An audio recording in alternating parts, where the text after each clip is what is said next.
Hi everyone. So I am back.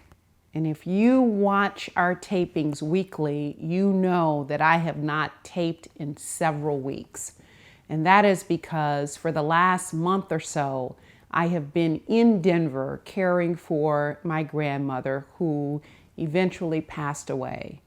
And so that's where I have been. And I got to tell you, when I got back to Chicago after being in Denver for nearly a month, my heart was just aching.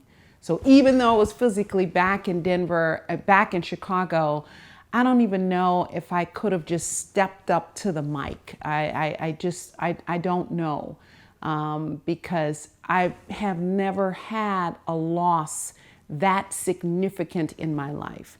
My grandmother has been there before I was born, of course, and it just been there every step of the way for both myself and my mom. And so I've not had the experience of losing someone who's been in my life for 50 plus years. But I'm comforted in knowing where she is. I have eternal hope that I will see her again. And I tell you, she was a very strong woman. And I know that she would not want me wallowing in any kind of sorrow, but to get up and to do the work that God has called me to do. So if you've listened to today's B moment, you heard me talk about the importance of springing forward. And sometimes, I've talked about this before, we don't spring forward into the work that God has called us to do because it feels like we're venturing into the unknown. We've got more questions than we do answers, and we just sort of sit idle. Sometimes we can just remain paralyzed.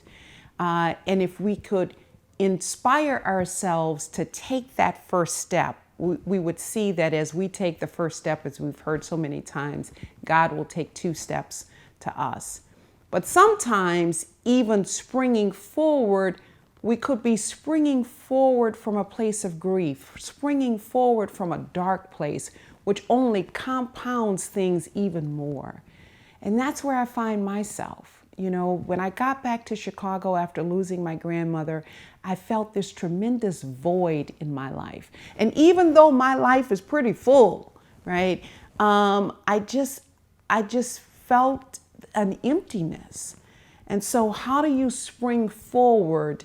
Where do you get the energy from to spring forward? You know, we've been dealing now, March marks the anniversary of the coronavirus, and we have been dealing with void and dealing with loss and dealing with so much of the unknown and uncertainty. How long will all of this last? We think we could be coming up and out right now, but sometimes when we task ourselves with doing something great, getting focused on the work God has called us to do, we also have to take into account the place from which we're doing that from. Are we trying to operate from a place of fear or grief in my situation?